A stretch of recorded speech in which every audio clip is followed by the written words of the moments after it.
RCR, la red que comunica y une al Perú.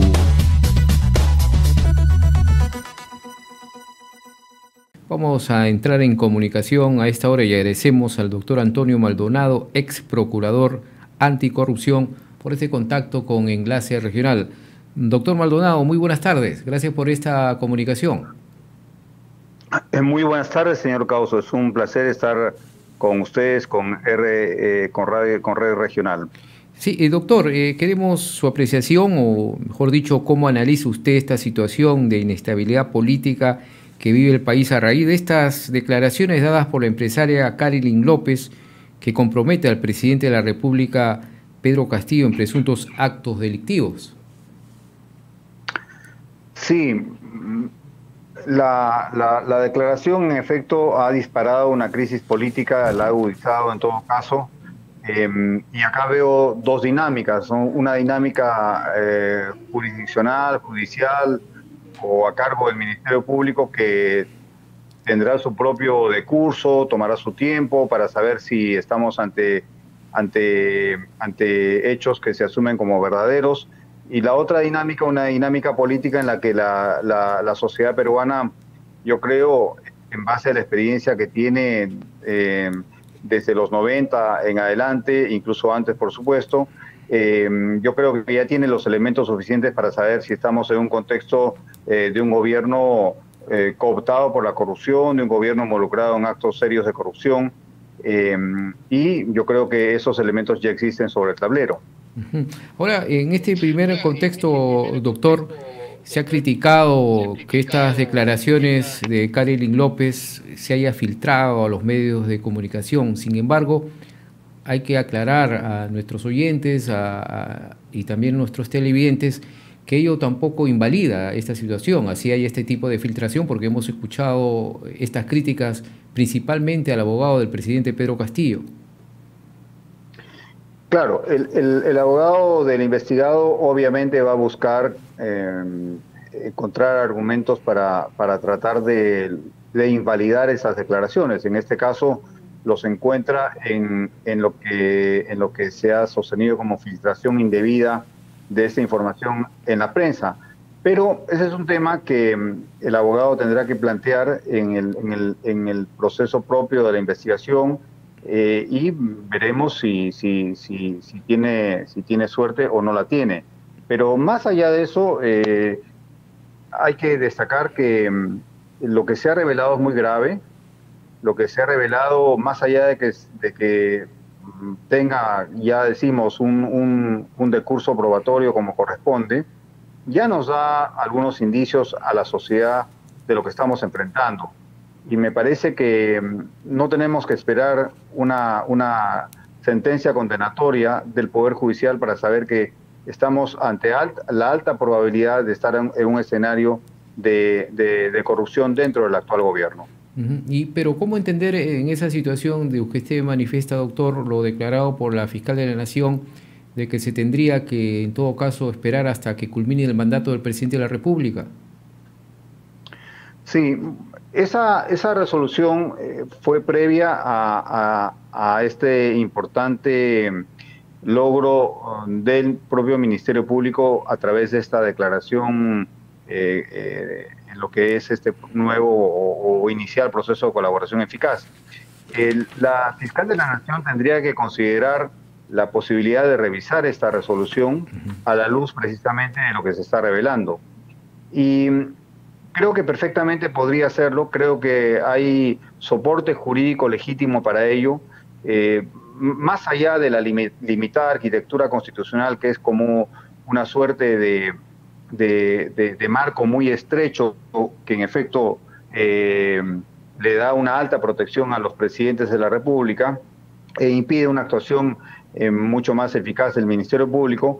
Creo que más allá de esa arquitectura constitucional, la fiscal de la Nación podría encontrar en los instrumentos internacionales de lucha contra la corrupción, el de la ONU y el de la OEA y otros conexos o similares, podría encontrar principios y argumentos fundamentales para entender que hay un deber de prevención de la corrupción, hay un deber de lucha contra la impunidad en casos de corrupción, y por tanto ella perfectamente podría reconducir esta resolución inicial y llevarla hasta incluso la fase final de la investigación preparatoria, o sea, un momento antes de que se inicie la fase del juicio oral. Ello a la espera de que o el presidente concluya su mandato o sea sujeto de una sanción por parte del Congreso. Ahora, importante lo que nos está mencionando, doctor Antonio Maldonado, siempre y cuando esta reconducción que pueda hacer la fiscal de la Nación se tiene que hacer una vez que se valide estas declaraciones dadas por la señora Katherine López, ¿no? Porque aún no se ha comprobado, tiene que realizar las pruebas respectivas. Claro, idealmente sería importante desarrollar esta estrategia por parte de la fiscal de la Nación una vez que las informaciones hayan sido corroboradas. Habiendo cumplido esa fase, la fase de la corroboración, ya se pueden realizar algunas diligencias, como decimos, sea diligencias de limitación de derechos, como afectación del secreto bancario, el levantamiento del secreto de las comunicaciones y otras medidas similares, o incluso medidas de coerción personal, como solicitudes de prisión preventiva. Obviamente al presidente no, pero sí a los que no tuvieran el privilegio del antejuicio. Pero en todo caso, lo ideal sería esperar a que esta colaboración eficaz concluya, que sea sometida por el Ministerio Público a consideración del Poder Judicial, que sea homologada por es decir, sea valorada, sea aprobada, y se produzca una sentencia. Y una vez allí, en esa etapa, yo creo que allí la fiscal de la Nación podría tener una base mucho más sólida para moverse en la dirección que hemos sugerido. Ahora, doctor, pedimos su opinión de acuerdo a su experiencia y para que también tenga conocimiento de nuestros oyentes. ¿Hay un tiempo determinado para que se realice este proceso de pruebas? No hay un plazo que fuerce obligatoriamente al Ministerio Público a realizar esta fase. El diseño de la colaboración eficaz, como está incorporado en este momento en el nuevo Código Procesal Penal, es básicamente correcto. Indudablemente que habrían varias posibilidades de mejorarlo, pero siempre en la idea de fortalecerlo y no debilitarlo como pretende la Comisión de Justicia del Congreso. En esa virtud, entonces, me parece que podría ser factible que el Ministerio Público, digamos, le imponga una dinámica mucho más activa, trate de hacer las cosas mucho más rápido, pero no en virtud de un plazo que lo constriña a hacer esto, digamos, no más allá de un año, no más allá de 6 meses. Ese plazo no existe en la ley actual. Ahora, doctor Maldonado, ¿qué pasaría de no corroborarse estas pruebas? Nos ponemos en el otro caso. ¿Qué pasaría con la aspirante a colaborador eficaz? Bueno, simplemente la colaboración eficaz no prosperaría, no podría ser aprobada, no avanzaría la colaboración. Simplemente se daría por nunca presentada la solicitud y no tendría ningún efecto procesal. Simplemente no existiría la colaboración. Si no se comprueban y se corroboran los hechos que se afirman, esa colaboración indefectiblemente se cae, no puede avanzar. ¿Y hay alguna sanción para la que ha declarado ello?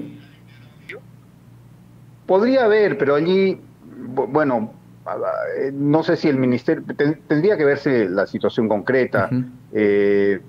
Podría meritar la invocación de alguna figura electiva, falso testimonio, obstrucción de la justicia. Es decir, eso tendría que definirlo el Ministerio Público en función de que ese supuesto fáctico ocurra. También en virtud de si eso corresponde a la estrategia general de actuación del Ministerio Público. De repente esa colaboración eficaz fracasa, pero hay otras posibilidades. Entonces también hay temas de recursos temporales, ¿no? El Ministerio Público puede ser que esté tan abocado en el manejo de un caso complejo que simplemente no tenga tiempo de optar por perseguir penalmente al colaborador que mintió. Pero en términos teórico sí podría existir esa posibilidad, sujeta al cumplimiento de varias condiciones materiales. Ahora, doctor, ¿se puede hablar en estos momentos de una red delictiva como se refieren, que se están involucrando a instituciones importantes como es el Ministerio Público, fiscales? En este contexto, ¿podemos decir que estaríamos retrocediendo y recordar el tiempo del fujimorismo, donde Vladimiro Montesinos dominaba las instituciones? Mire, es interesante lo que usted plantea porque en efecto creo que es claro que no estamos en un contexto similar al de Fujimori y Montesinos, en virtud del cual había un control, una cooptación de las instituciones, en particular de justicia, a través, por ejemplo, de las medidas de reforma judicial, entre comillas, ¿no? Pero ese contexto no se da. Ahora, sin embargo, hay varios aspectos revelados que se han difundido por los medios de prensa de esta colaboración o de esta solicitud de colaboración eficaz o esta aspirante de colaboración eficaz o esta colaboración preliminar que sí parecen ser veraces y que merecen por lo menos una investigación y sí estarían dando cuenta de una red con propósitos delictivos, es decir, más o menos siguiendo los patrones que ya hemos visto, particularmente en el caso Lavallato. Es decir, personas que tienen una capacidad asimétrica de poder acceder a sujetos con poder político.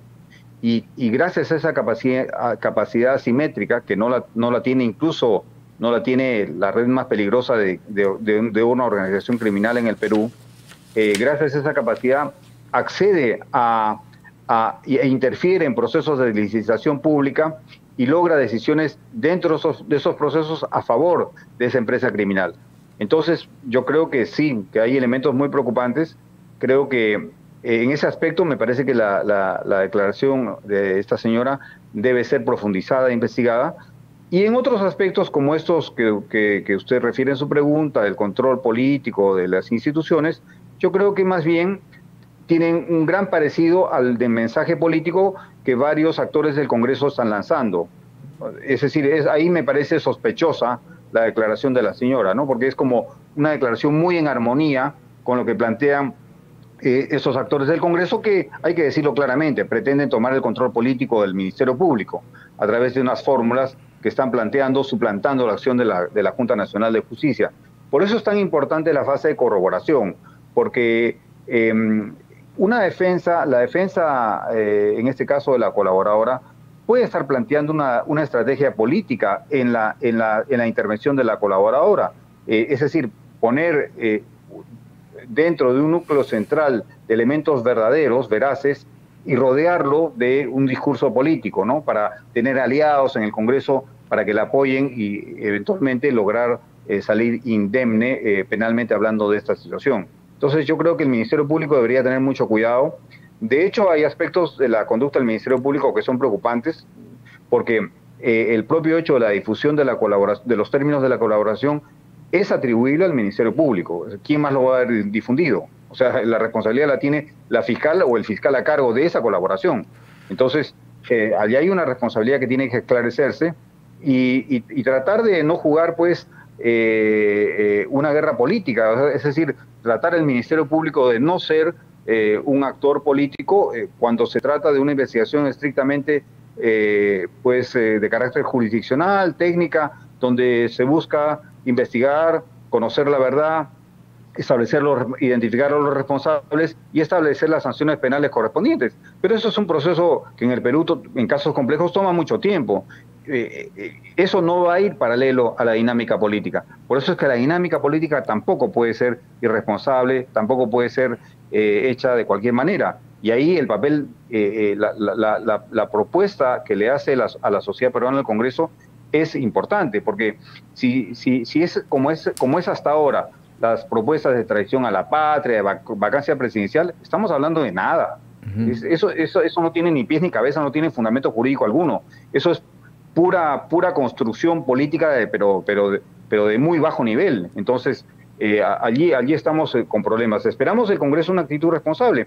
El Congreso no tiene la opción de la vacancia. La vacancia no es un mecanismo de sanción. La vacancia es un mecanismo de determinación de una condición, de incapacidad moral o física de una persona. O sea, no es para sancionar, no es como lo hizo tampoco el inepto Congreso anterior cuando aplicó esa figura al expresidente Vizcarra. Entonces, la única opción que tiene el Congreso es la figura de la infracción constitucional vía acusación constitucional. Bien, interesante. O, por supuesto, la del antejuicio va por el lado de la justicia, pero la primera vía, que es la vía política, va por la vía de la infracción constitucional. Pero para eso, el Congreso tiene que definir cuál es el bien jurídico que sea infraccionado. Entonces, si salen con esto de la traición a la patria, por favor, eso no es serio, eso es cualquier cosa menos una propuesta seria. Bien, interesante su análisis y muchas gracias, doctor Antonio Maldonado, por su presencia aquí en Enlace Regional. Lo ha escuchado todo el Perú. Muy amable, muy buenas tardes. RCR, la red que comunica y une al Perú.